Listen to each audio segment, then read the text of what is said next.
Cashflow Diary podcast, episode 416. Welcome to yet another exciting episode of the Cashflow Diary podcast, the podcast that teaches you insider tips, tactics, and strategies for creating leverage streams of cash flow into your life. Learn from top-performing entrepreneurs, business owners, investors, and thought leaders from across the globe as they share their secrets to success. Like what you learn on this and other Cashflow Diary podcast episodes? Go to learninvestingnow.com and sign up to receive powerful tips and information that will help you succeed as an entrepreneur and investor. Now, here's your host, investor, entrepreneur, business owner, educator, speaker, author, and master facilitator of Robert Kiyosaki's Cashflow game, Jay Massey. All right, ladies and gentlemen, welcome to another episode of the Cashflow Diary podcast. I'm your host, Jay Massey, and I'm glad that you're here today because here's the thing. When it comes to you going out there, building your brand, building your business, building that cash flow that you are after, here's what I know. We, you, I, everyone, we imagine it to be an uphill climb, and we're okay with that, so long as the results also go continually up. But did you know, have you experienced that part of success where sometimes it's built through the concept of adversity? And you're like, I don't like that part, Jay. Yes, I totally understand. And for those of you who have not yet started that journey, just know it's coming and it's okay. I think one of the things that's necessary for us to come out the entrepreneur, the business person, the husband, the father, the parent, the whatever it is that we see ourselves being on the other end, i.e. successful, requires a little bit of adversity inside the journey. And I think you're going to get a new look at things like adversity today. I think sometimes, in fact, you could say that adversity helps us to find meaning and direction as the world continues to change. In fact, some would even say we develop from the negatives.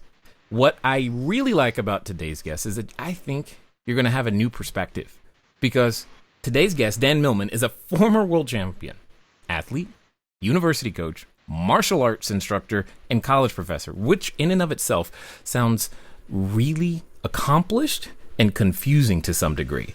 But what's really interesting is he's also written 17 books, the newest of which we're definitely going to talk about today. But what I want you to do is that I want you to hear what's not just his words, but what's behind the words. Grab that insight that you need in order to take that next step. And most importantly, power on through.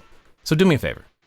Let's make sure we pay attention. Let's grab something to write with, something to take notes on. You're going to want to bookmark this one because it's time to grow, ladies and gentlemen. Help me welcome Dan Millman. Dan, you there? Yes, I am, Jay. Good to be here with you. How are you doing today, sir? Today, just in this moment, just great. Enjoying speaking with you and looking forward to a stimulating conversation. Perfect. Now, this being your first time here, I have to ask you the same question that I tend to ask everyone the first time that they're here. Are you ready? Sure. All right. I tend to look at today's entrepreneurs a lot like yesterday's superheroes, if you will. So, you know, Batman, Robin, Wonder Woman, all of these things, I think entrepreneurs and superheroes have a ton of things in common. Chief among them is that occasionally as an entrepreneur, we can envision ourselves using our superpower in some way, maybe our product or service, flying around town, helping our customers with our product and service. But also, like a superhero, an entrepreneur has a beginning. So if you think about Spider-Man for a moment, there was a time where, you know, he was just a college student, going to school, getting good grades, and taking some photos to make ends meet. Then one day something intervenes. He gets bit by a spider and suddenly he discovers, oh my goodness, I've got a special ability and I get to choose whether I'm going to use it for good or evil.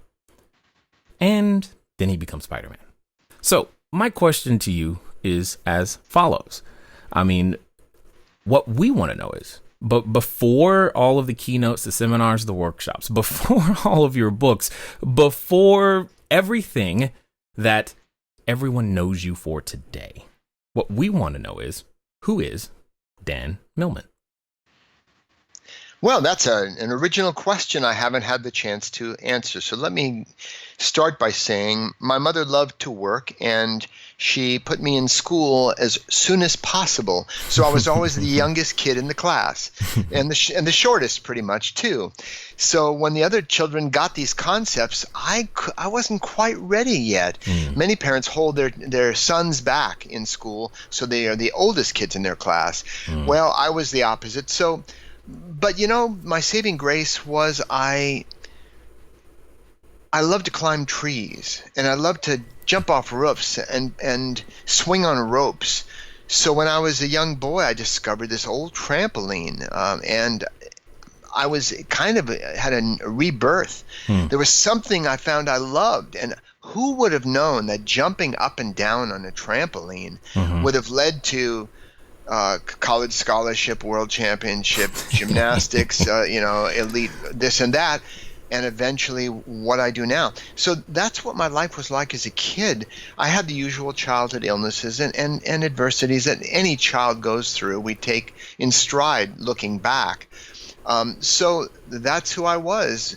I never saw myself writing books. In fact, like most people, having a 5 or 10 page term paper was intimidating to me. Right. So, many people, business people as well, entrepreneurs, but anybody, they end up seeing the product rather than the process that brought us here. They see Jay Massey, wow, successful financial expert and outreach and media person, and Dan Millman achieved this and that, but they don't see that bumpy road. You talked about adversity in terms of getting here. It doesn't mean people have to suffer their way to the top. That's not the kind of adversity. That's inevitable. We have illnesses and we bump our toes and we experience pain. Right now, you hear a siren probably in my background. This is Brooklyn, New York. Right. And I arranged for that, just as part of our It was well conversation. timed. It was well timed, though. Thank you. But, there's a concept of voluntary adversity. I sometimes ask audiences, because I teach around the world, I say, please raise your hand if you've experienced physical, emotional, or mental pain in your life. Everybody chuckles and all the hands go up. Right. And we point out that because of that pain, that adversity, that difficulty, I ask people, aren't you a little bit stronger now? Maybe a little bit wiser?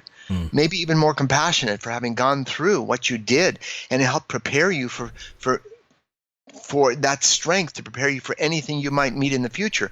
And most people agree with that. And the idea of voluntary adversity, I ask people, have you ever done sports? And many hands go up. And I go, well, that's a form of voluntary adversity. Sports are tougher than life. Life is easier if you don't take up a sport. You don't go through the frustration and the developmental stages. I ask people, have you ever maintained an intimate relationship for more than, say, 2 months? And again, that's voluntary adversity. Right. And people laugh because they go, but, I've been married to my partner and guardian angel Joy for 43 years now, and yet we bump heads. It's inevitable, sometimes daily a little bit. And anybody who's raised children, voluntary. It's not easy. I love my kids and my grandkids, but it's not easy raising children. And I ask people, are you involved in the world of business? Especially, are you an entrepreneur? That is a form of voluntary adversity, and all those things make us stronger, wiser. We roll up our sleeves, and that's a path of personal development. I mentioned to you before we were on the air that I shattered my right leg, and my whole femur was in 40 pieces just when I was about to go to the World Championships in gymnastics when I was a college senior. I write about that in my book, Way of the Peaceful Warrior. It's a true event, and I probably wouldn't be speaking with you now if that hadn't happened. But I don't recommend fractures as a method of personal development. Let's find other ways to do that. Right. Well, and this concept, though, and I like the way you're putting it, voluntary adversity, because if you don't give us examples, no one thinks, I know I don't think I'm voluntarily going to put myself in an adverse situation. No, why would I do that? But yet we all do. We just don't think of it that way, and we cry things like, I didn't ask for this. Yes, you did. Why me? Because you asked for it. It's circular to some degree, but at the same time, it's part of the path. So I have a very basic, but yet I think interesting question. If that's, table stakes, if that's what it's going to cost for us to get to where we want to be, why do we resist so much? Well, of course, people talk about change, and they want certain things to change. Most of us, if life is going great, if we're in one of those grooves, we don't want anything to change. We want to hold on to that. But if things aren't going well, then we're looking for change, and eventually we realize we have more control over changing ourselves than trying to change everything around us to make it fit.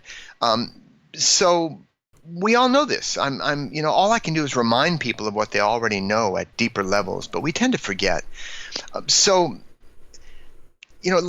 Daily life is a form, as I see it, is a form of spiritual weight training. If you don't lift any weights, you don't get stronger. And, if I have to do 20, 30, 50 push-ups, it's hard. It hurts if you're going to your max. But if you don't do it, you don't develop. I think, look, I was walking into the gym one day when I was coaching at Stanford University, and one of the gymnasts was stretching his legs. He was lying on the floor and stretching his knee all the way, straight leg, all the way to his chest. And the odd thing was I heard him muttering to himself, "Oh, I hate this. This hurts so much." I thought I'd walked into a Mel Brooks movie. I turned to him and I said, "Who's doing it to you?" And some of us live that way. We don't need to make our life more difficult, more strenuous, more stressful than it has to be. But stress is a part of life. The only way to avoid stress is don't care about anything. But most of us do care. We are engaged with life. So we have to take it on and accept the fact that, yes, it's difficult to make cold calls. It's difficult to become an entrepreneur and go through the insecurity and wondering if people are going to be interested in what we do. To be successful at what you do, you have to be good at two things. You have to be good at what you do, and you have to be good at promoting or marketing what you do, because you can't help anybody or serve anyone who doesn't know you exist. So, and nobody likes that. It's difficult. No. But I'm promoting right now. I'm talking with you. It's a media. My book just came out today, The Hidden School, and so that's what I'm doing. But yet we can have a constructive conversation at the same time. Well, and that's the thing. That's the thing is there's so many things that I think we grow up with that are anti the things that we often want. Mom says don't talk to strangers, yet I want a business, which is, okay, that means I got to talk to strangers. It's like how does all of that come together? How does that work? At the end of the day, there's so many paradoxes on the way. It's like, how is one supposed to make it and reconcile their ability to actually get there? Well, that's a question all of us have to ask. In other words, the central question, I think, of life on planet Earth for human beings is, how do we turn what we know into what we actually do? We all know it's good to exercise moderately almost every day. We know it's good to eat a healthy diet. Not perfect, but, basically an apple healthy. A day keeps the, exactly. Yeah. We know these things. We know we have to put out effort in the direction, our desired direction. How do you do that? And what I've come up with is this: it's fine to dream big, but start small and then connect the dots. I found that that's so important because most of us make these resolutions that we're going to do all these things to get where we want to go. And often we bite off more than we can chew. And if we start small, for example, 30 years ago, I started teaching a workout. I call the Peaceful Warrior workout because, that's my brand, kind of my theme, the way of the Peaceful Warrior. And it's a 4-minute routine of deep breathing, flowing movement, and tension release. I've done it every day, almost every day, for the past, almost 40 years now. Almost 40 years. I wake up every morning and I do it. No commitment. No, not at all. Not at all. Got it. Totally. But you know what? It's not that hard to commit 3.5, 4 minutes. The point is, a little of something is better than a lot of nothing. Simple is powerful. It gets our foot in the door. So that's why I say dream big, but start small. Just take a small action in the direction you want to go. And to me, that is very practical because it builds up over time. That's my experience in the whole Peaceful Warrior workout, is a little bit of something, again, better than a lot of nothing. Well, what I find What I find interesting is that you bring up a good point. When we're starting something, anything, for whatever reason, we believe, okay, I gotta start. I'm trying to start at the top, and I don't want to start in small increments. But yet, it's almost like the concept of water. It's like one of the strongest forces on the planet, because it just slowly works and wears things down over time. But yet, no one, I know for myself, I often don't naturally go, hey, let's just do this in small little bite-sized chunks and we'll eventually get there. That's usually not how things start out. Again, another paradox. Where does that inverted process come from, and how do we put ourselves in a situation to where we're willing to submit to this school, to this training, to this process? I think I had a friend who was one of the most famous stuntmen who ever lived. He specialized in high falls. He was in many old movies, Papillon with Dustin Hoffman and Steve McQueen, I think. He did these falls that were like out of 16-story buildings, diving into airbags and so on. And someone once asked him, "How did you start?" And he said, "Oh, jumping off the curb." And that's what we have to do, because in terms of your question, Jay, people get so excited, they build this up in their mind. I have to do all these things at once, and it can be intimidating and discouraging. But if we just say it starts with a phone call, it starts with making a list and checking off one little thing at a time. The Chinese have a saying that you can level a mountain with a spoon with enough patience. But the challenge is that those first few steps, they feel so like uneventful, like I didn't really do anything. And I know for myself, we can have the tendency to discount them as even important or necessary. So we want to skip to the stuff to where we see, for lack of a better way of putting it, the results. Well, one of the truisms that I've found in my own life, and your listeners can agree or disagree, but I think it has a certain amount of sense to it, is we can control our efforts. We have the ability to control our efforts, but we cannot control the outcomes in life.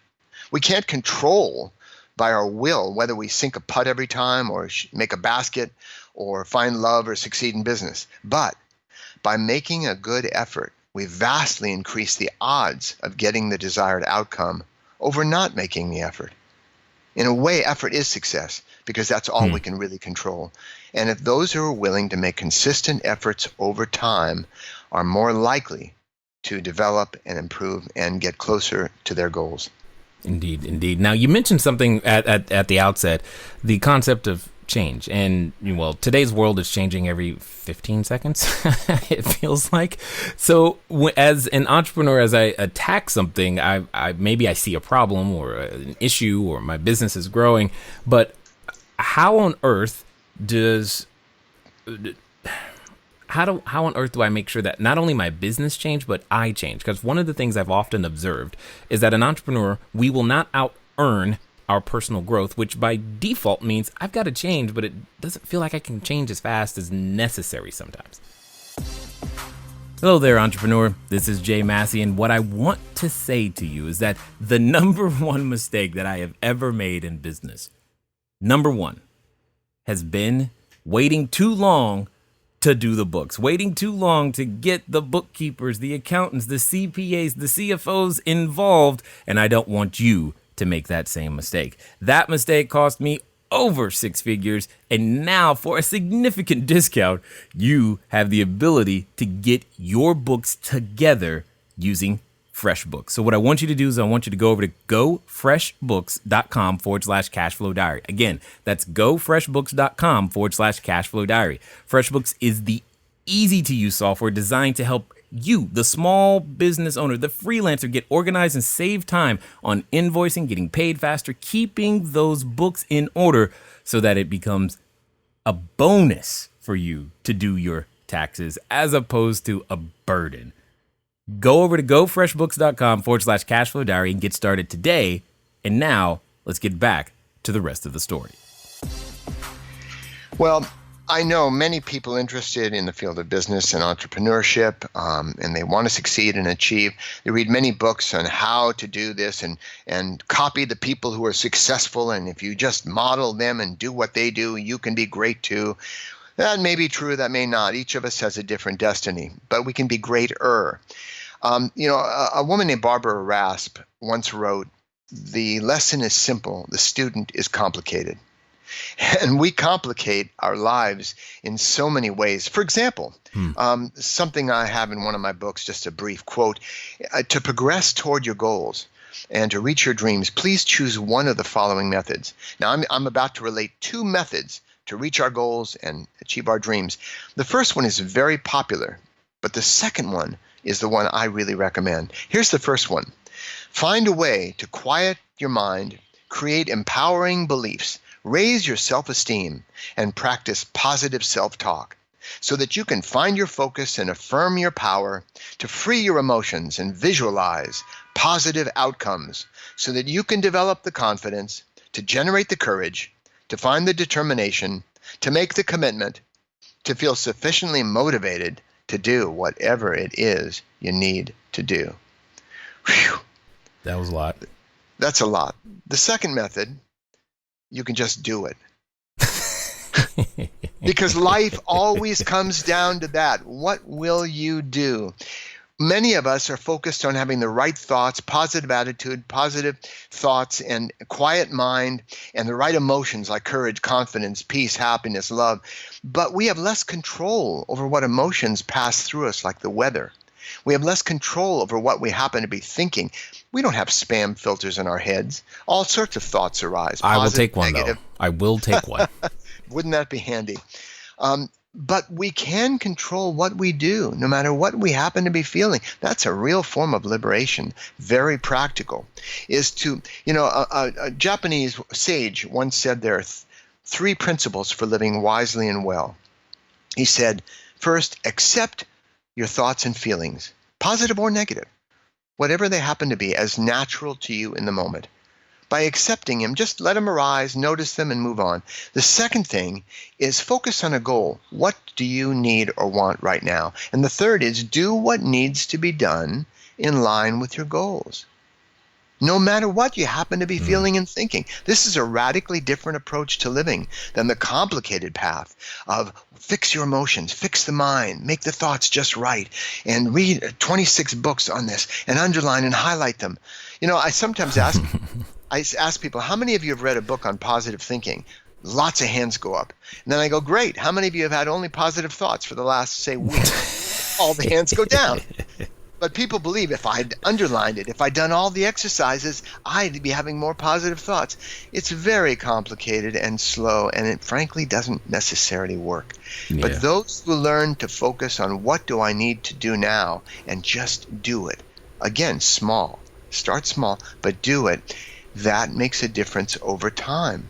Yeah, I can hear that. So let me ask this. For those who may be in the same situation as myself and may not be overly familiar with your bodies of work, let me ask probably a very basic question.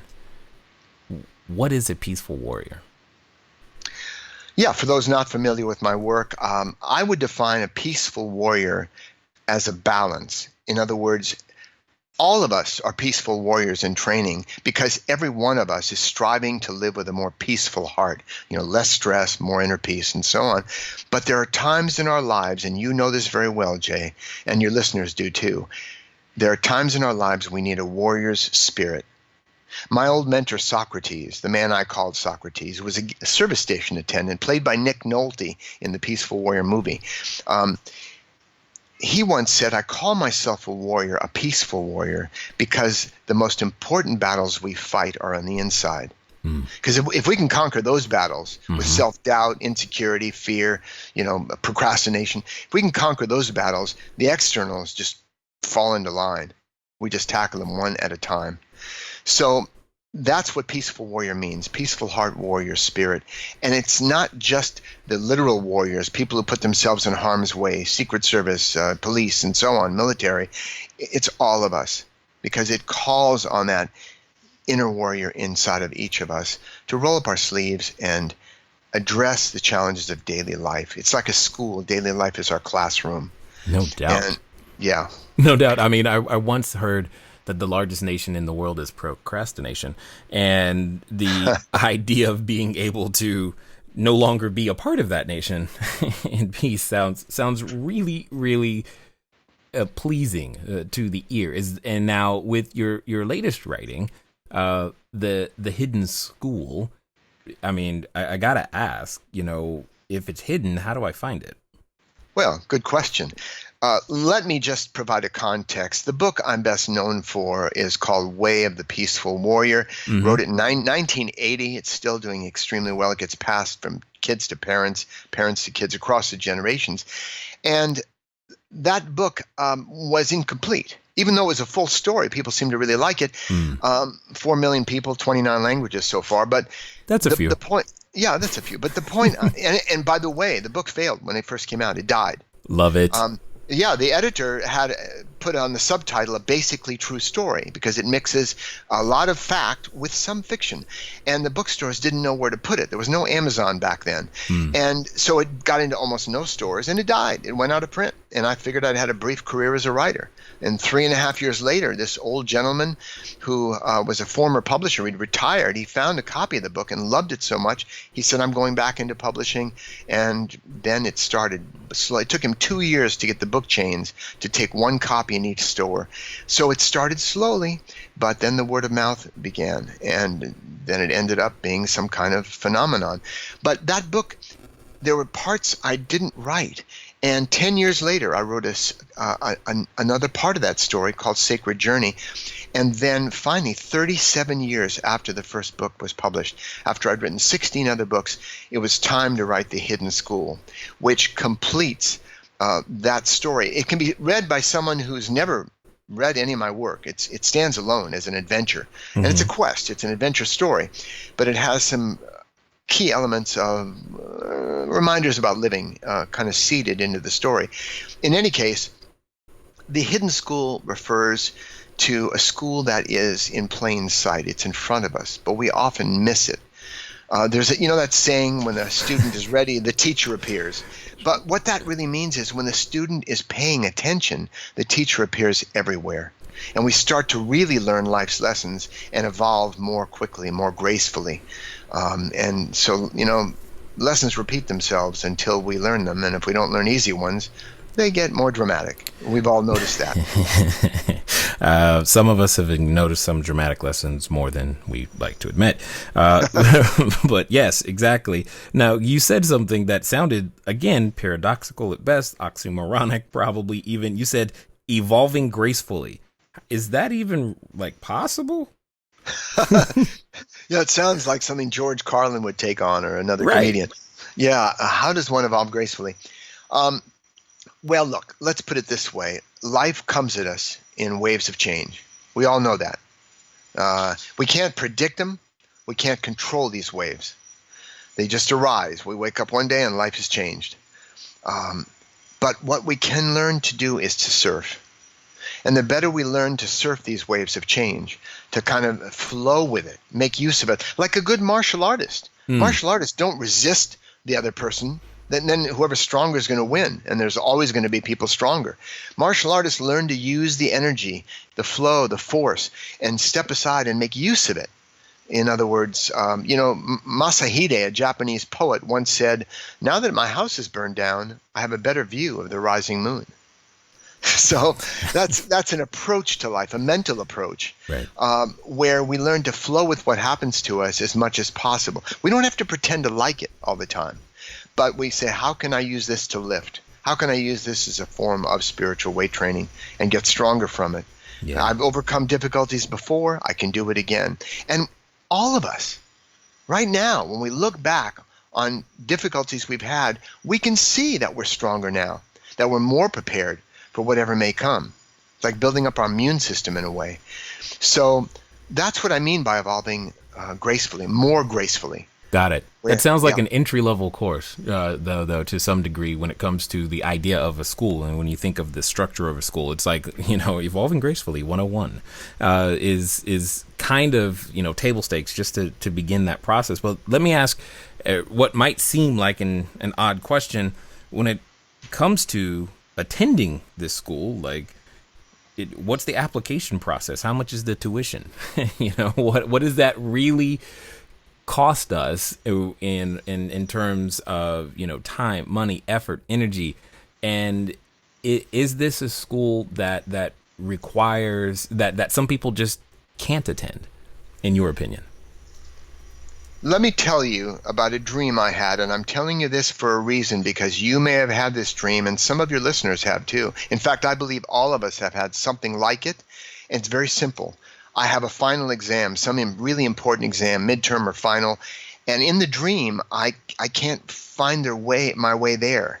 Or, even more common, I suddenly realize when I see I have this final that I enrolled in the course, but I forgot to attend. I never went to any classes.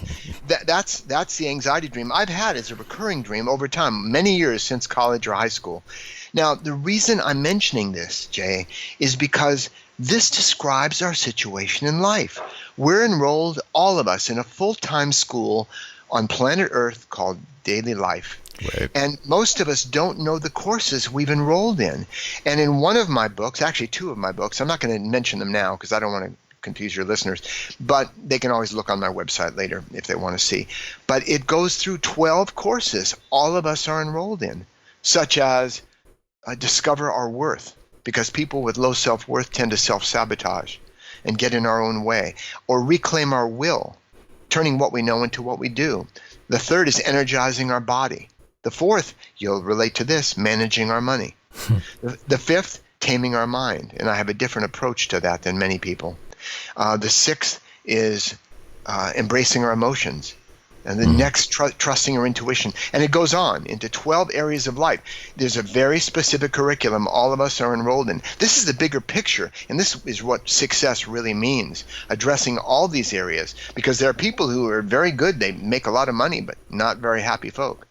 Right. So they haven't addressed some of the other elements in school. So this is a bigger picture element in life. It's funny you said it sounds like a 101 course. Absolutely. Absolutely, Jay, because I try to keep things simple and basic. I learned as an athlete that those who had mastered the basics, and you know this, John Wooden, the basketball coach, had his hot shots going back to shooting free throws and how to put socks on properly so as not to get blisters. So the point is, if we master the basics, that raises our potential at the same time. You know, there's a number of people out there, and I would put myself into this category, to where we derive a certain amount of satisfaction from feeling like we've completed something. So this school, does it ever end? Not while we live. Yeah. But you know what? But at the same time, every day we complete something. Right. You know, if we define success as reaching the top of the mountain, then we fail with every step. We haven't reached the top yet. But if we redefine success in terms of the law of process, of every step in the right direction, then we have many successes every day. We take a step in the right direction. So there are these mini completions. Life is a series of moments, and the quality of each moment is the quality of our life. Indeed. So if I was to synthesize everything that you've said thus far, someone listening could say, Dan's telling me to go find some more adversity so I can get better at what I want to be. You don't have to look for adversity. But as I said, if you do business, if you raise kids, if you're in a relationship, you've already found it. Right. It's not just bad things that happen like accidents or illnesses. Sure. We all know, I mean, Scott Peck, he had a famous book. I forget, what was it? Maybe there was The 7 Habits. But he started it, life is difficult. That was the first sentence. And we have to face that. That's why we're all peaceful warriors in training. To expect it to be easy. Somebody once said, why does life have to be so difficult? I said, I can tell you how to make life much easier. Let's see. Never take on any responsibility. Don't form any intimate relationships. Don't have kids. Don't get married. Just kind of live in a little trailer in the woods somewhere. And life will seem simpler in many ways. But is that what we're here for? Are we here for easy? Well, yes, we can make things easier by doing things efficiently like any good athlete or martial artist. But we're not here for easy. No. I agree with you. We're not here for easy, but okay, let's talk about those moments when we feel that way. We're like, it can be easy, or, I'm opting out of life for now. Today, adulting is not happening. So, this is what we're doing. But yet, at least for me, even that feels like adversity because I can't stay in that state and go, I feel like, I don't know, like it's still hard to stay in that state because it's like I can't just sit around and do nothing. There's stuff to be done. There's growth to be had. There's more to see, to do, to interact, and people to help, etc. So I don't even think that's a solution. Doing nothing is very difficult. I find that many vacations, recognizing that life is a series of moments, we all have enlightened moments, stupid moments, we all have moments of rest, moments of work, and to appreciate all those moments. They balance each other out. And it's really, there's no way to put my work. That's why I had to write 17 books. There was a man named Stanislaw Lek who wrote a book called Unkempt Thoughts, and he once said, I wanted to tell the world just one word. Unable to do that, I became a writer. And so, they say you teach what you most need to learn. I must have needed to learn a lot, Jay, because after 17 books. But there's a kind of culmination, a higher teaching that reminds us essentially of the value of our life. And it helps us to do what we take for granted, to appreciate our everyday life, the opportunity to have a life as a human being on planet Earth, how rare that is. And that's one of the central themes of the Hidden School. There's even a meditation I teach in that book, believe it or not, a 4-minute meditation. My favorite place to do it is on the subways here in New York City, between stops. And this meditation is on the process of dying and what we give up as we die and what we have to relinquish. It's both a rehearsal for death and a profound rehearsal for life. And that's toward the end of the book, because it helps us to remember the value of our lives, the difficult moments, the easy moments, all of them. Nice. Well done. Well done. I like what I'm hearing. And in fact, I'm going to take a stab and say that there's a number of people who have listened this far and they like what they're hearing and they want to find out more. They want to find out more of, what you've got going on, find out maybe where they can catch up with you, even possibly grab a copy of your latest and greatest. What's going to be the best way for them to find out more? The simplest way is to visit peacefulwarrior.com. And so we renovated our site. It's a really pretty site, and it's, I hope, user-friendly. And the book is featured there in all my books. There's even a free life purpose calculator people may find intriguing. They click on that calculator. They can get some sudden, instant insight into some of the core issues of their own life path. Awesome. A life purpose calculator. I'm hoping the numbers add up right now. So that's good. Now, before we go, though, I have one more question. I'm kind of interested in hearing what it is that you're going to say, because I think it's going to be unique. Let's pretend for a moment that there's a number of people who are listening. And in fact, there's one person listening, Dan, who's standing on the precipice, that edge. They think, you know what, I'm going to throw my hat into this ring. I'm going to do this entrepreneur thing. Or they're going, you know what, it's time. I've done 6 figures. Now it's time for 7. I've done 7. It's time for 8. 8 going for 9. They are ready for it. However, you and I both know that often when we make goals like that, or intentions, and put them out there, there's this constant companion that tends to come in the form of a voice in the back of our head. And it often reminds us of, who we're not, what we haven't done, and why we can't do it. And for some people, they're related to that voice. So my question to you is as follows. Let's pretend that this time they're going to follow through. They're actually going to do what you suggest, and they're going to do so in the next 24 to 48 hours. What would you suggest that they do? Well, I mentioned it before, and I'll say it again. Start small. Take a small action. Little things can make a very big difference. Cus D'Amato, a boxing coach, once said, Heroes and cowards feel exactly the same fear. They just respond differently. So the peaceful warrior's way essentially is not a way of fixing our insides. It's a way of action. So taking a small action, that's the next thing. And the next thing they do will be different for each person, whether it's making a phone call, making a list. But that's how they bring themselves into life, by taking a small action and then another small one and then another small one, connecting the dots. Nice. Well said, and I love it. I definitely appreciate the fact that you have a message that we all need, and most importantly, that you've been doing it for a significant period of time, and it just speaks to the fact that you care, and I appreciate that. And I definitely thank you for taking the time to share your knowledge, your wisdom, as well as your insight here with us today at the Cashflow Diary, sir. It's been my pleasure, Jay. All right, ladies and gentlemen, you know what time it is. It's time for you to move at the speed of instruction. What does that mean today? That means go over to peacefulwarrior.com. Why? Because you probably want to be one, but more importantly, try out that life purpose calculator. I think you'll enjoy it. Nonetheless, here's what I know.